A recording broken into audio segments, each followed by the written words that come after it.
Thank you. Well, do we have a Congress yet? Well, good. How are you making out, huh? Well, I have no doubt but what you'll be making out better after you've had some seminars. You realize they have upper induct for the seminars this time. It was my idea.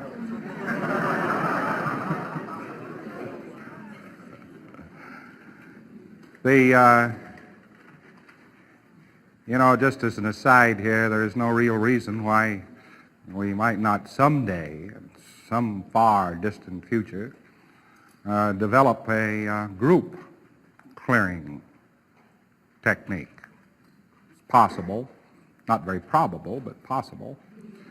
The results which are obtained in group intensives are quite excellent when very competent auditors are auditing, for instance, Spence and Dick, and I think Burke and one other auditor, Al, were in this last group intensive, and they did a very fine job. They really got somewhere. I don't know if you can see this or not, but that blue line is where they was, and that red line is where they went. So they did go somewhere on one of these graphs by reason of a group intensive. It's group processing shouldn't be undersold. It is an assist to clearing, but it is not itself clearing at this time. People only do a few thousand% better after they've been group processed for a while, and we expect a more significant gain than that from clearing. Now, the whole idea of clearing people, getting off into a run here, the whole idea of clearing people is not making nothing out of them. And it really isn't setting them free. It's simply making them more capable and more able, and increasing in particular, watch this carefully, their creativeness, and increasing in particular their tolerance. There are 4 freedoms, we have been told, from another decade. And these 4 freedoms were all very well, but they were not doable. We have 4 freedoms today in Scientology that are very doable. Clearing does not mean that the individual is free from this universe or its liabilities. It merely means he can cope with them. That's a little bit different from a standpoint of average man, you know. Well, we get somebody who can throw his shoulders back. Now, in clearing people, we do achieve these 4 freedoms, and I'll enumerate them for you here. They're freedom froms, I am afraid. The first one is illness. Now, that's quite remarkable, since illness has been considered an indoor sport here for a number of years.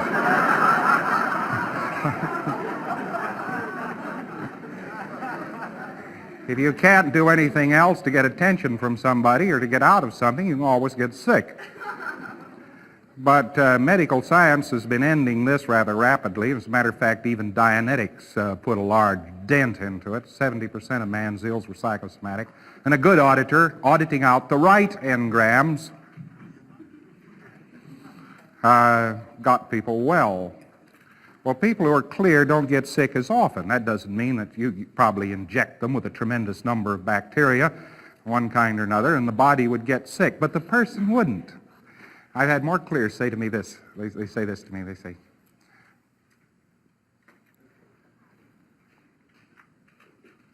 They say, the difficulties are very simple. The body is sick, and I'm not.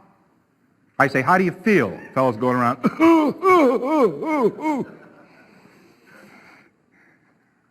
I say, how are you doing? How you feel? I feel great.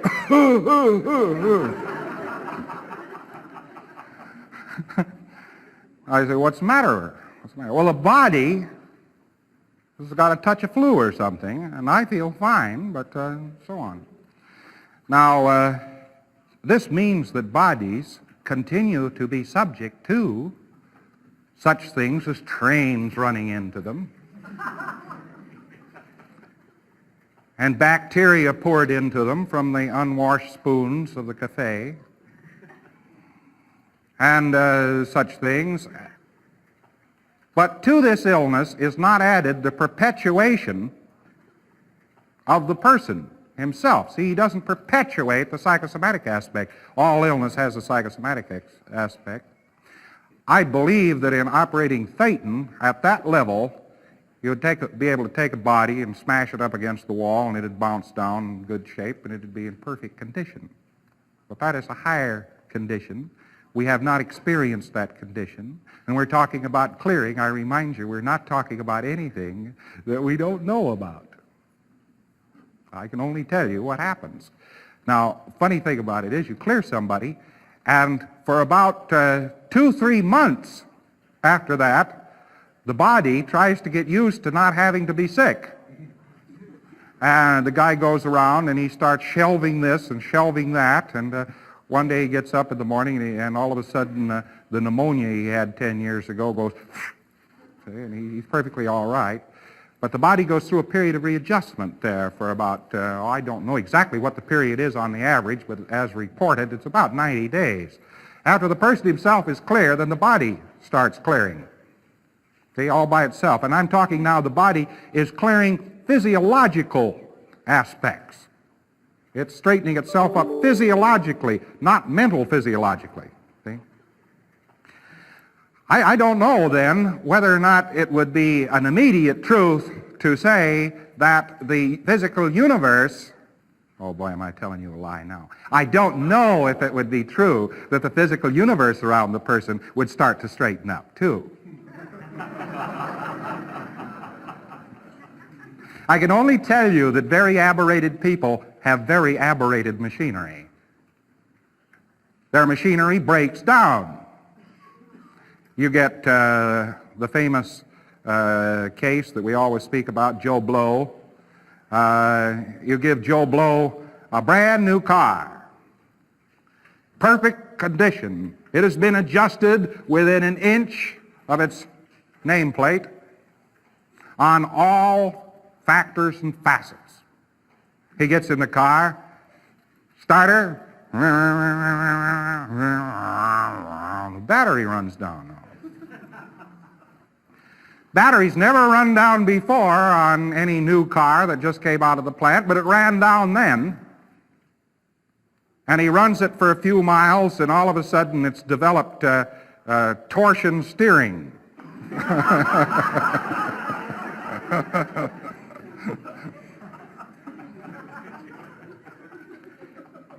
You go down to a used car lot, you can actually take cars that have been owned by one owner, and you can diagnose the state of their former owners.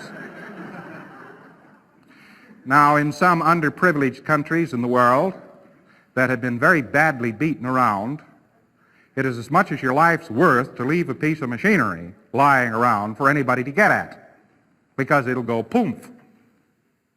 It doesn't matter how many Lend-Lease tractors. It doesn't matter how much tonnage of equipment is poured into the country, it's going to break down. That's what you can say about it. During the war, it was quite interesting that tons and tons of butter were shipped to starving Russia, taken up on the Murmansk run at great expense of U.S. corvettes and British corvettes and German submarines. Remember, they were an expensive item too. And when they arrived, why, the Russians used it to grease the tanks with. It's quite interesting. I'm not telling you anything now I just dreamed up. They did. That's what they used our butter for. It tasted sweet. It didn't have any particular rancid flavor, and there were no hairs in it, and so they knew it wasn't butter. But butter under heat is not a good lubricant. If you've ever tried to fry steak or something like that in butter on a skillet that's too hot, it burns.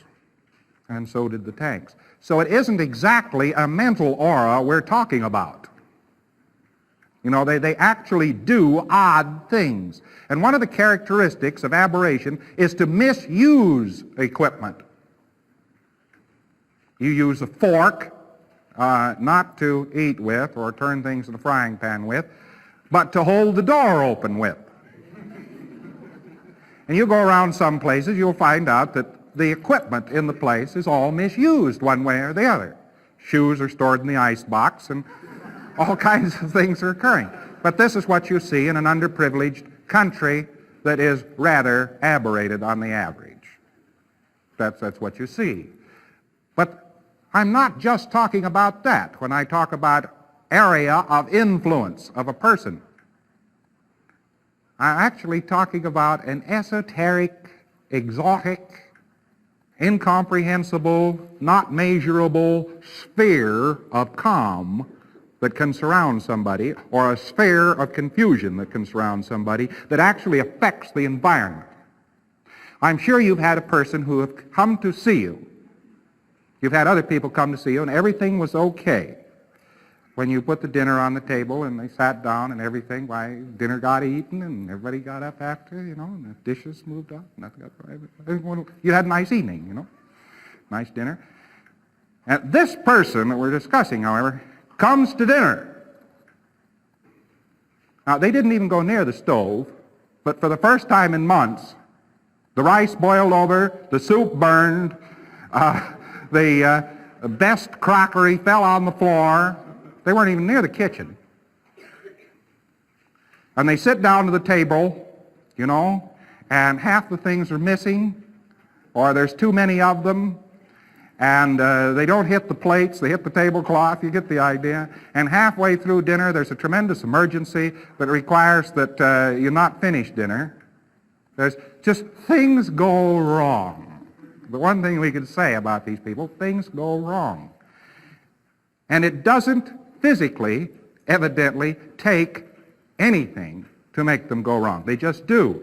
Now, if we take the converse of this, there are people around whom things go right. Person moves in, things start going right. Person doesn't do anything, just things start going right. Get the idea? I can give you an example of that. I knew a young officer. I'm awfully hard on ensigns because they've cost me my life several times. And these few tiny little gray hairs up here, each one of them's an ensign.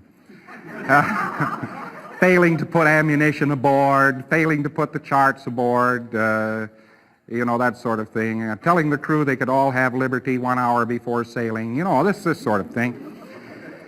But this young man came from California, of all things. You wouldn't expect it, but he did. And he was a rather plump, calm young fellow. And up to that time, the ship had never been able to get any supplies except if I myself would apply for them. But he walked aboard, and all of a sudden we were wealthy. People just walk down the deck with 5-gallon cans of paint and hand them to us, you know. Or at the ammunition depot, they say, "You sure you've got enough ammunition?" We're wealthy. This young man, might as well say his name was Ensign Dye. Very unlikely that he would have a name like that and would make things live to the degree that he did. But things lived around this person. There are other persons, you give them a plant, it promptly goes.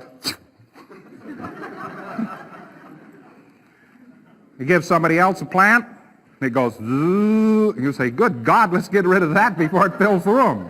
You know, just thrives.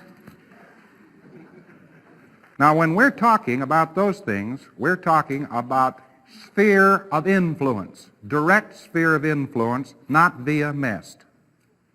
This person is actually influencing mist, events, matter, energy, space, and time, one way or another. I've known a person that could never be on time for anything. even though they left 2 hours early. This person ordinarily left to take a train 2 hours early. Have the whole family sitting down in the waiting room at the depot for 2 hours before the train left. And then miss it. I said to this person once, I said, how do you manage this? And the person looked very thoughtful. And then came out of it all of a sudden and realized that I was coming in a little too close. Now, similarly, there are people, you see, if we're talking about the physical universe and a zone of interbulation, a body, of course, is a close-up area. And a body without much causation can simply get sick by being in such a zone. I have known nurses, much as your life was worth to have one on the case. They walk in, temperature soars. Harry Leon Wilson, Ruggles of Red Gap, one of the better old-time writers of novels and things, wrote one called Oh Doctor, I think the name of the thing was, and he had a Black Watch Mary, I think her name was. And she comes in on the case, picks up the thermometer alongside of the bed, shoves it into the patient's mouth, takes it out, sneers, throws the thermometer in the wastebasket, takes out her own, whips it out, shoves it in his mouth, takes it out, reads it. 106. Ah, that's much better.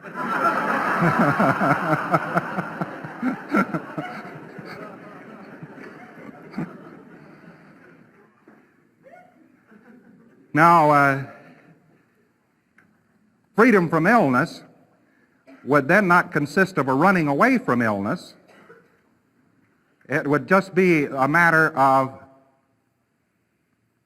no illness as a result of a interbulated zone, an area of influence. It would simply be a negative gain that far. But then there's a positive thing. This society gets so sick that it forgets something, that there is a positive good. People think that evil is positive, and only evil is positive. That's because you can kill a man so quick, and you can mock him up so slowly. For instance, nations, which is no criteria. You can't even talk about the insane in a nation in the same breath. We'll have to censor this film and destroy it someday. I realize, because the way the world's going, why a remark like that will be considered high treason. But if they manage to hide the master and bring it out a few years later, some nation will consider it a compliment, that it is not even insane. See, it's further off than that. I don't know why it is, but nations do seem to demonstrate an individuality which comes close to insanity. You start to add up the characteristics of a nation. Do it sometime, just for sport. Add up the characteristics of a nation, what it does, and then say, what would I think of an individual if it did these things? Well, I'd throw him in the nearest clink, of course. It takes 20 years to grow a young man so that you can throw him away in a brief time in a war. That's an interesting thing, isn't it? Well, if the nation, as aberrated it is, could mock him up, bing, you see, why it wouldn't have this disproportion of positive good and positive evil. So you get this positive evil would not appear quite so authoritative or quite so forceful. But that you spend hours and hours making a cake and people come in and go swish, swish, and then no cake. That appears that evil has great authority and that you have to work very, very hard to be good. Now, the harder you have to work to produce something, the less creative you are. I love these authors who spent 7 years writing a book. They tell you this to impress you with the fact that it's a good book. That's not true. It's not true. I usually tell one of these fellows, if you could just mock up the manuscript paper with all of the writing on it, that would be the finest novel ever written. They think I'm being funny. It's not true. I'm not being funny. It's an actual fact. That if you were that good at creativeness, a little thing like a plot and characterizations and witty words certainly wouldn't bother you any. In other words, there's positive good. So we get this other factor here of a zone of influence where good takes place. In other words, there's positive good here. It isn't just absence of evil. And so we get freedom from illness. We also get proof up against illness by recreation of the body member which would become ill very rapidly when we get such a zone.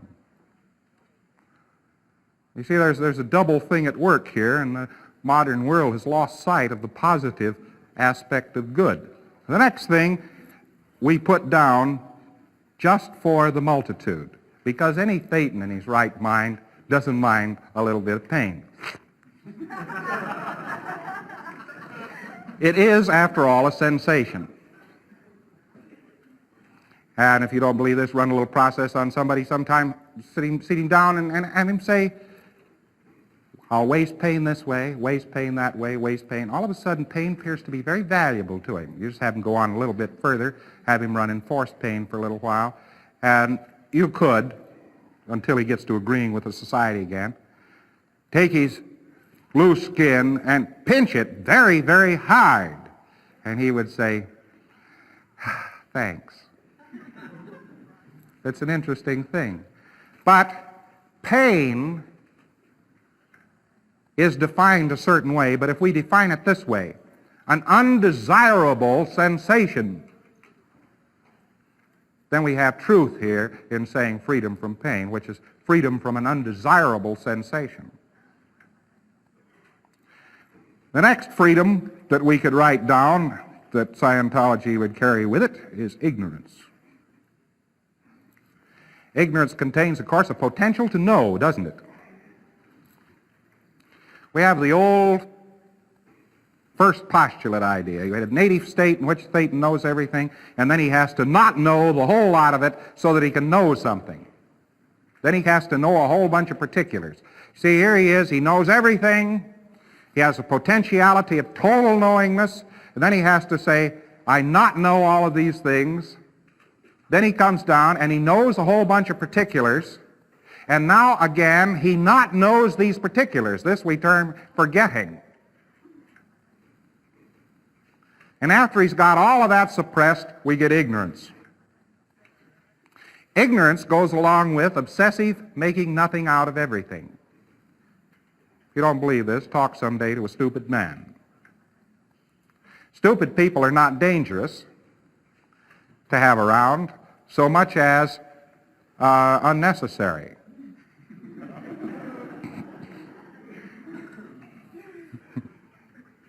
Now, a stupid person can do some of the weirdest things. The great revolutionaries of the world are the very, very bright and the very, very stupid. Now you take somebody who's very, very bright, he can see these various wrongs. So he says they ought to be overthrown. And then you get somebody else who's very, very stupid, and he doesn't see any wrongs. He just fails to understand anything, wrong or right. So he says, I can understand it, therefore it is evil, and I will overthrow it. And we get a Hitlerian revolt. You know, we got to overthrow everything we do not understand.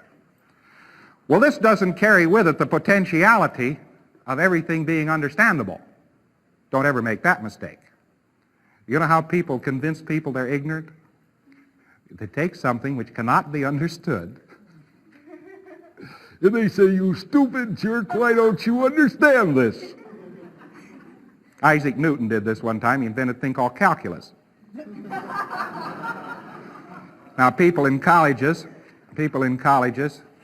prove they're bright by knowing calculus. They're knowing exactly what to do with it and exactly how to handle it.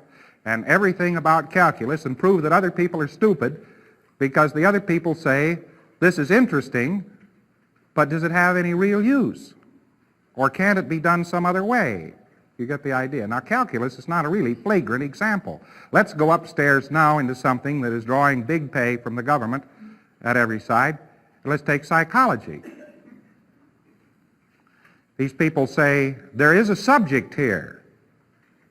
And then people rush in and say, well, teach me a little bit of it. Then they say, oh, well, it takes years and years and years to understand anything about it. And of course, you're very stupid because you don't understand anything about it, but it takes so many years to understand something about it. And this way, nobody ever finds out there's nothing there. You get what a nice trick that is. It's an interesting trick.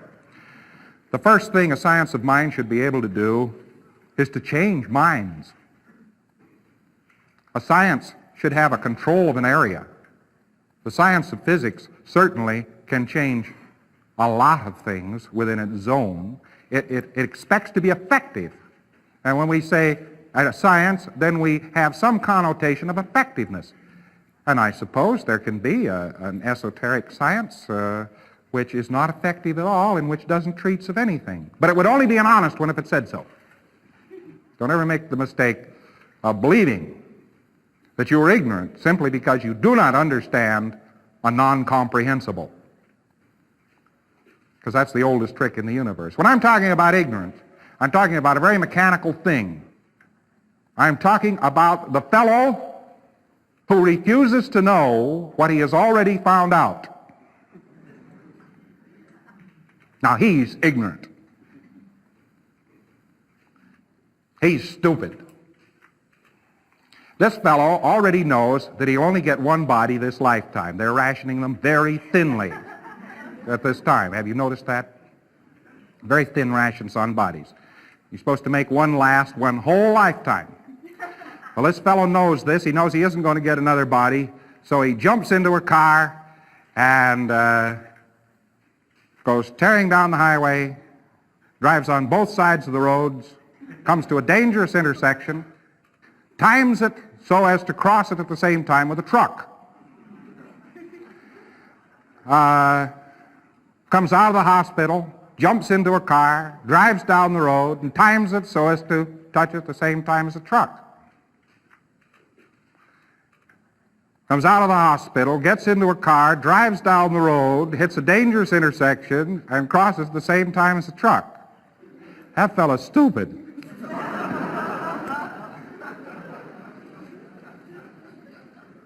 Given the fact that he'll only get one body and that he wants a body, given that fact, then we get stupidity.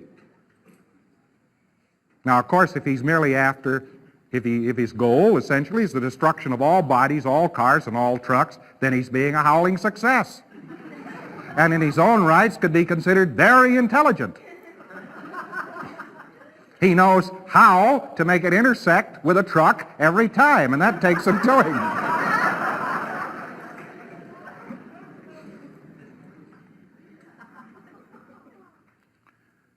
Now, wherever we have ignorance, we generally have the remainder of things that man considers bad. One of the first and foremost of them is ignorance. You have to have almost a willful ignorance before you have a hopeless case. Now, IQ is not necessarily intelligence or brilliance or smartness. Jan told me about a professor one day. He said, this professor said that IQ was what the test measured, which I think is very good. Because essentially in Dianetics, it's the original thesis. It gives the purpose of the mind in there. A brief form of it is to pose and resolve problems relating to survival. A mind's ability to pose problems, perceive problems, resolve those problems, of course would be your first and foremost test of whether or not the fellow was not ignorant. We don't know what intelligent is, but we know what ignorant is. And we can put a test up here that says he's not ignorant by so many points. You get the idea? That's about all we can test. We can test this potential. Now, a clear, of course, has to be out of this zone of ignorance. 135, I think, is, some people have told me lately that that's genius. Although I used to consider it college average. I used to think that ought to be. And then I met some college boys of this generation, and I found out it wasn't college average anymore. So we'll say it's genius. I've been invalidated there. 135 is a pretty darn high IQ. Now, I found something very peculiar about people who have 135 and above. I found out they don't have any real difficulty in communicating. That's because they are not in the dark about what we are communicating. But people who are below 80 have an awful lot of trouble trying to find out what you're talking about, and most of your discussion with them concerns definition of what you're discussing. You keep saying, the car needs washing. And they say, the car. And you say, yes, the car. It's out there on the driveway, and there it is, and so on. You finally, a lot of conversation, so-called, and you get this car out there all right. You got that located, and then you say, there, you better get a bucket. And they say, why? You say, well, the car needs washing. And they say, washing. Here we go, see? So that your, quote, communication with these people is simply Voltaire's, if you would argue with me, you must define your terms. Well, all you do with these people is define objects. You just go on endlessly talking about what you were talking about without ever talking about it. You never get anywhere beyond the point of that. Now, you've known such people. Very often, a boy or girl in his or her teens will conceive this of the parents of the family. They conceive the parents to be very, very stupid, mostly because they can never hold a conversation. What they miss is this. The parents might have been stupid in their own sphere, or they might have been smart, but they are certainly educated into one frame of reference, and their powers of observation grasp certain values that apply to their age bracket. And the teenager has entirely different sets of values for the same apparent scenery. The parents look at a car. The boy looks at a hot rod. Same vehicle. The boy never sees the car properly put together. He sees the thing properly stripped down with enough goodies in it. And he says, why are you driving that old heap? And in view of the fact that it's comfortable, gets to work, gets back, it is what the neighbors also own, which makes it correct. It's the correct tie, the correct chapeau, the correct gown used to be society's basic discussion point. And now it's the correct car, the correct ranch type. You know, they've changed, they're wearing cars now. And you get different viewpoints. But a person who is very bright can shift his viewpoint with speed. He realizes he's talking to a teener. He picks it up at once that the teener is not talking about a car, the teener is talking about a hot rod. He's not talking about performance in terms of comfort. He's talking in performance in terms of zing. He's not talking about smoothness of motor. He's talking about loudness of motor. I know I ran into this the other day with Mary Sue. She's hoping that they hadn't put a muffler on a new speedboat. It sounded so lovely. Well, now, her idea of it sounding lovely was crack, crack, crack, crack, crack. The least it sounded like was the cannonade that preceded the Battle of Waterloo. I thought it was a nice sound myself. But the boat people came down and put a muffler on it, and now all the sound is inside the cockpit, so it deafens you if you ride in it. But anyway, a person who is this word intelligent, this word smart, these words all have connotations. We really don't have a word to determine brilliance.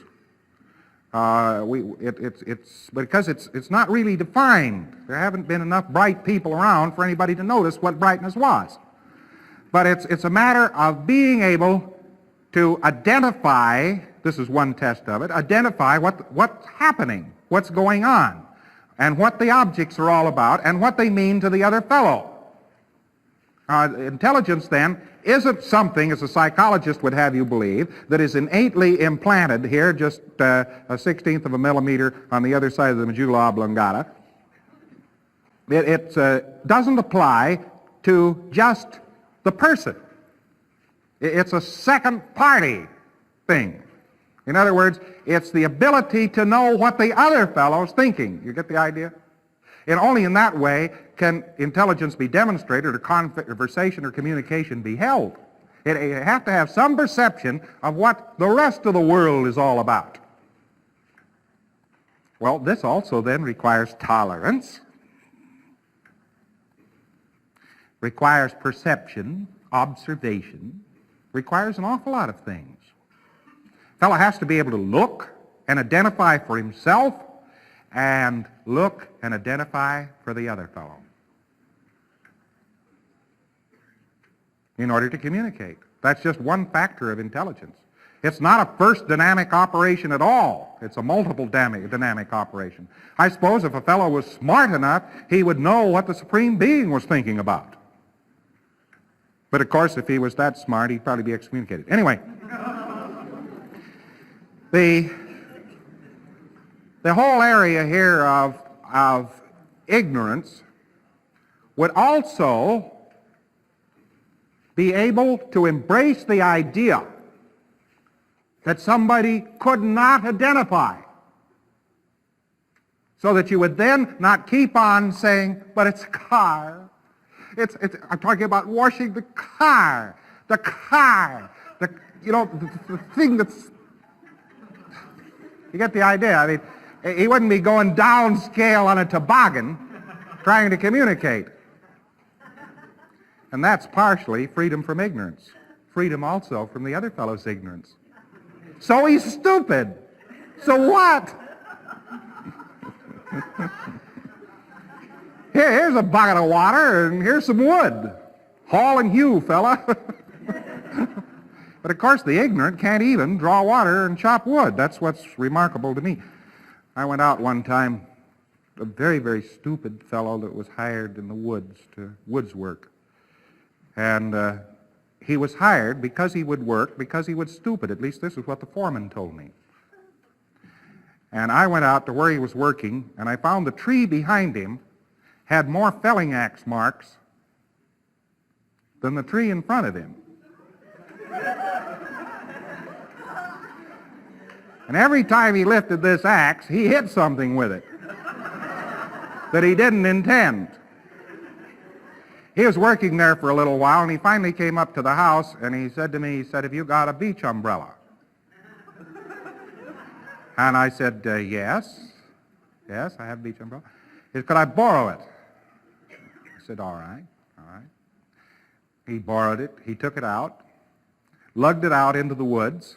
When he got it out into the woods, he came back with the beach umbrella, and he says, well, the sun is so bright where there isn't any sun, but it's not so bright out in the woods, and I never have been able to figure that out to this day. There's no reason to go on worrying about it. I abandoned it years ago.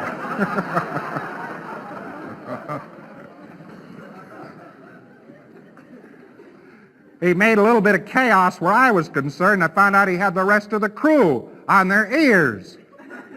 And the rest of the crew in that logging area kept begging the foreman to fire him before he killed somebody.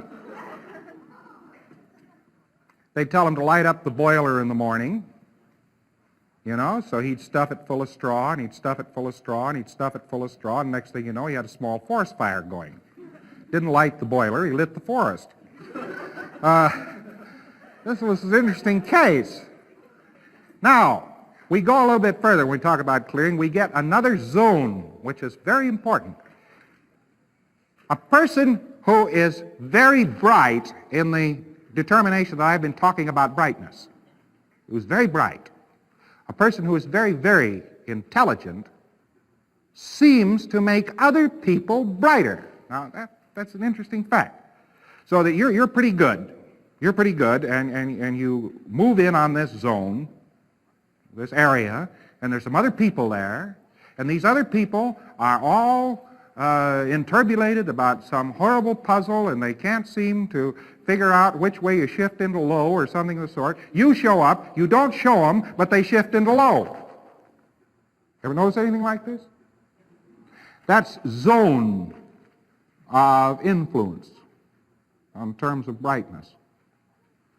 Well, I wouldn't go so far as to say that if more people were brighter, more people would be brighter. But it's the truth. If more people were brighter, then more people than that would become mysteriously brighter.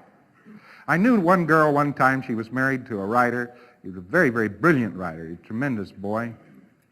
Well, you've seen one of his pictures, Destination Moon. This guy's real bright, Bob Heinlein. Anyway, Bob had the horrible effect upon people of making them very bright. They get around Bob, they talk to Bob for a little while, next thing you know, they'd be bright. You know? And young writers and so forth were always coming around to get it rubbed off on them a little bit, you know. And he was married to a girl. Boy, was she bright. Oh, she just sharper an attack. And then, unfortunately, due to the fortunes of war and a few other things, he wasn't married to her anymore. I ran into her, and you talk about a stupid person. Boy, was she stupid. And she lived the rest of her life just that stupidly, and she didn't live very long either. But there was a fantastic little test of things. About the brightest person you ever met was that girl, as long as she was in the location of a very bright person. You see that? Now, that doesn't mean that everybody is bright because they're in the area of some bright person. God forbid. If you're not bright in your own right, you'll never be free from ignorance. But you can make a person bright in his own right by clearing rather easily. IQ on old-time processing used to go up at the rate of 1 point per hour of processing, just as neat as you please. If you tested it and it was good processing, it went up at the rate of 1 point per hour. Now, there are some techniques which aren't necessarily part of clearing at all. They have to do with withholding, running various types of withholding, and running it in various ways, that you can shoot people's IQ up at about 5 points an hour. It's rather fabulous. But this is their own brightness that they're acquiring, not anybody else's, you see? But freedom from ignorance would be basically freedom from liability because of the ignorance of others. Therefore, you wouldn't have to totally depend upon the tolerance of the world to live in it. It becomes very important. The last part of these freedoms here is the most controversial of them all. This little thing I have not talked about for some years. Death. I've just not talked about it very much. Scientologists, though, have developed a considerable awareness of what this is all about. They have a good grip on the situation. We aren't good enough yet so that we can overthrow this critter and dispense with it entirely, or to pick up one of our friends after he's disappeared down this chute or route. But this phenomena depends totally upon fixation of identity in terms of bodies. If a body is an identity, then death defeats us in costing us our friends, don't you see? Until we have overcome death, we will still lose friends. That's for sure. There are many people, not many, there are only about 5, that I wish were here today in the flesh, because I like them. They're good people. And they've gone off to the 4 quarters of somewhere. Now, these people comprise a very low mortality rate for as many people as there are in Scientology. They comprise a very low mortality rate. But they nevertheless have disappeared, about 5 of them over the long period of time here. Several of them very dear friends of mine and very, very missed. Now, the conquest with death is a personal thing. They had not developed the facility, and this is not really part of being clear, but they had not developed the facility to perpetuate their identity in the absence of an identified body. That's the only trick. Now, we're really talking about something awfully esoteric, aren't we, when we talk about this? We're talking about something exotic. We're talking about something that is magic, far beyond, that sort of thing. One of the first things a fellow realizes with great clarity on the road up is that he is not his body. And as he realizes this more and more, we can see that a new thing would take place. I'll go into that in a moment. But all recognition and all freedom begins with the individual. That's a horrible thing to have to face, because it tells us that the individual is the beginning point of any realization. And after that, there is no sense in talking about the masses.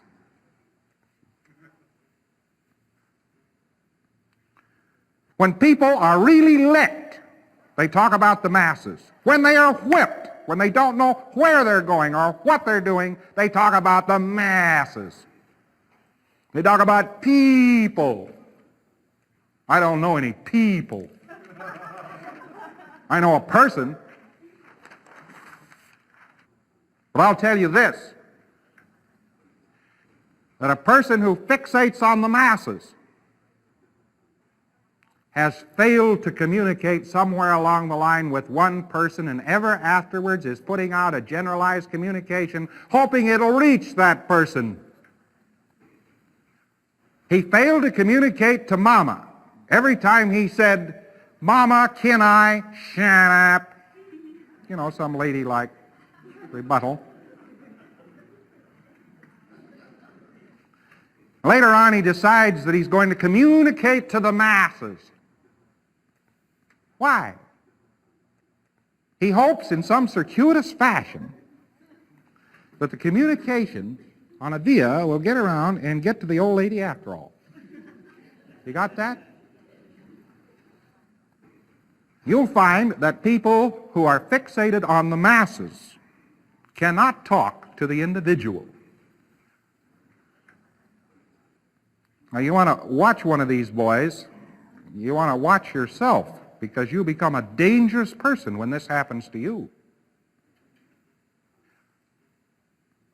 That when you can talk to many and also talk to one, and when you can sell somebody out of his eye teeth individually, vis-a-vis, and when you can also talk to a group, you become a dangerous person. The world at large recognizes this. The American government today likes nothing worse than people who are in charge of groups, leaders of groups. They think things. However, they are usually victimizing only people who are talking to masses. They're not dangerous. They're not really dangerous at all, because they never communicate to a person. I never saw a mass of people sit down to read a book. Have you? This has not happened at all. So therefore, we have to start with the one. We start with a basic unit of you-ness, the basic unit of you, before we start anywhere. I'd like to draw you this little picture of the dynamics. We've talked about these freedoms. We talked about freedom from death. Well, freedom from death depends in a large degree upon this graph. Now, I've never shown you this graph before. I talked about it in Los Angeles, I think, in the fall of '50, and then came right off of it. It's the 8 dynamics. The 8 dynamics, very easy to enumerate, simply consists of self, which is the urge toward survival of oneself, sex, the urge towards survival through sex, the second dynamic, the third dynamic, group, fourth dynamic, mankind, urge towards survival through, fifth, the animal kingdom, or the world of bodies, or bodies in general, urge to survival through bodies. Sixth, the physical universe, urge towards survival through the physical universe. 7, which is the dynamic of the spirit, which is the urge towards survival through the spirit. And 8, which is merely infinity. And we turn it right side up and we get 8. You can call that the Supreme Being or anything else you have found out about it.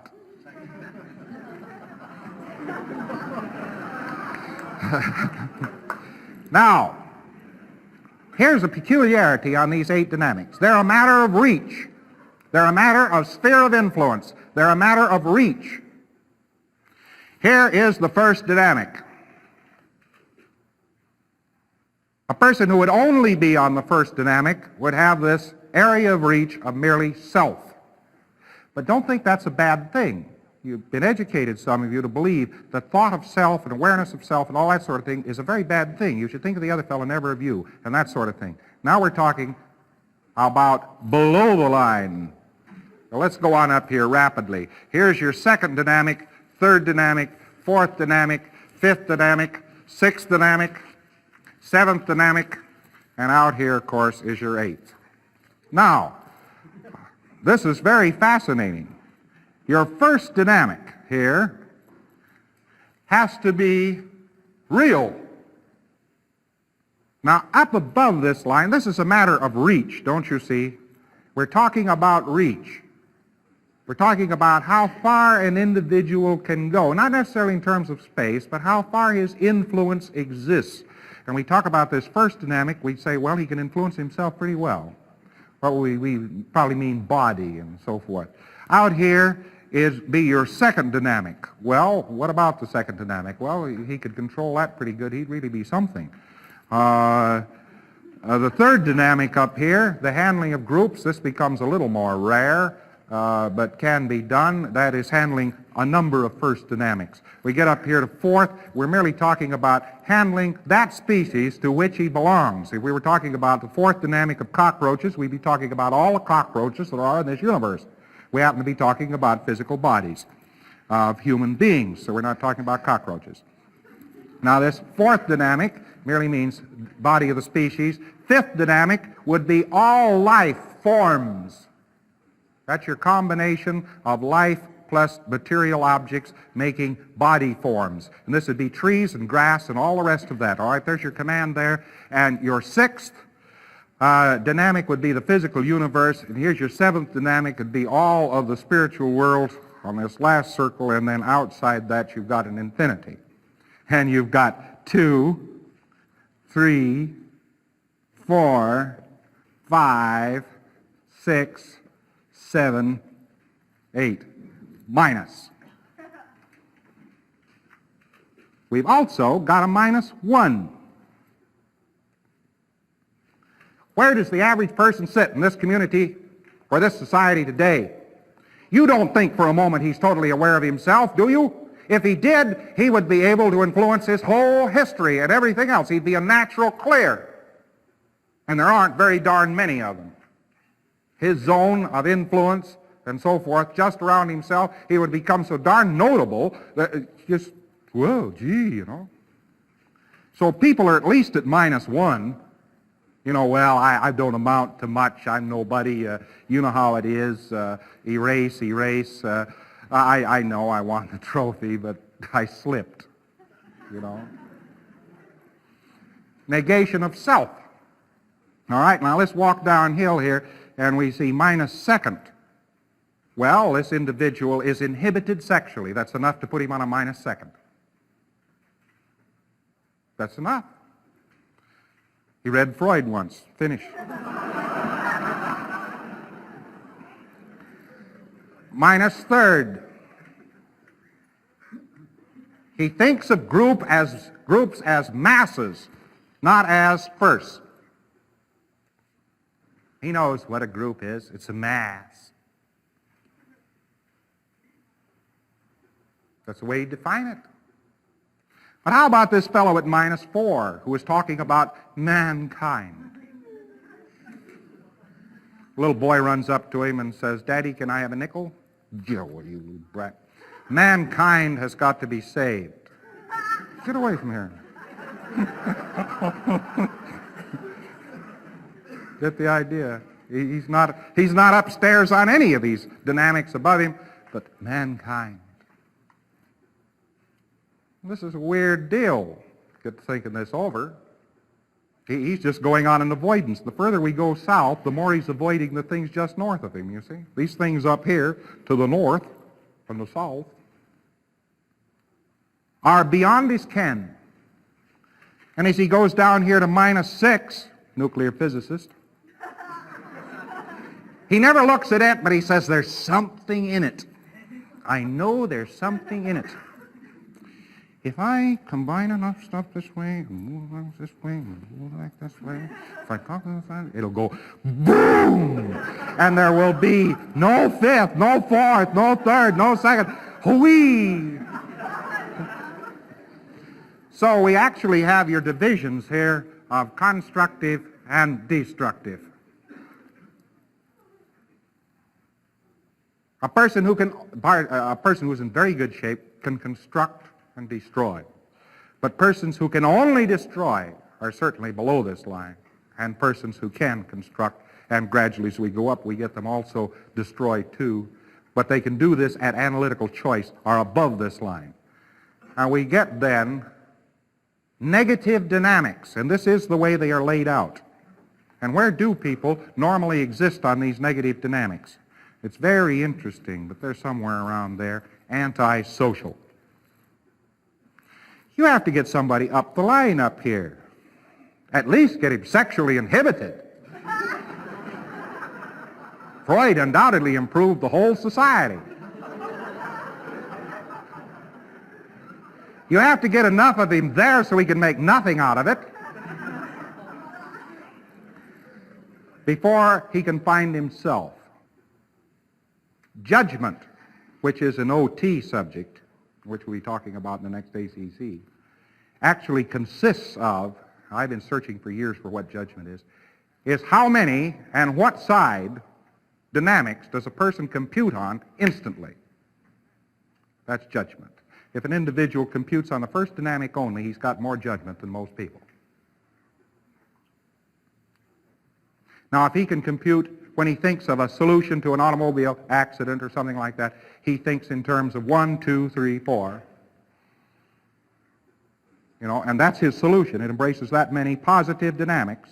Okay, but if it embraces that many negative dynamics, you can peg him about where he sits. And then you can tell him after that what he hates, what he's trying to get rid of, what he's fleeing from, and so forth, and where his obsessions lie. It's quite interesting. That is judgment. It's how many dynamics he can simultaneously compute on. But that isn't really what we're covering here. What we're trying to cover here is the fact that as an individual goes up, here he is running away from the world, and up here he is reaching into the world. And the further an individual can reach, the more he can control. And if an individual is totally aware of himself as an immortal being, he has not yet come up to a point where he can make somebody else aware that he of himself without a body is an immortal being. And then we get up here to the third on the subject of death. So death perhaps is just a little bit beyond the scope of clear, but death is certainly at the first dynamic, and the individual would be free from death. These are the four freedoms that we're talking about here today, and they actually do pose a new view of society. And without anybody inventing a new society, if you look this over and thought of a society free from these things, you might ask yourself two questions. What do we do for a game? I think we could dream that up if we were this good. And the other one is, what would a society look like? How much security would there be? And wouldn't people be a little bit happier in it? We can ask that question, and whether you answer yes or no is beside the point, because you have total freedom of choice to be as bad off as you want. And all we're talking about here is that a person shouldn't be forced to be bad off.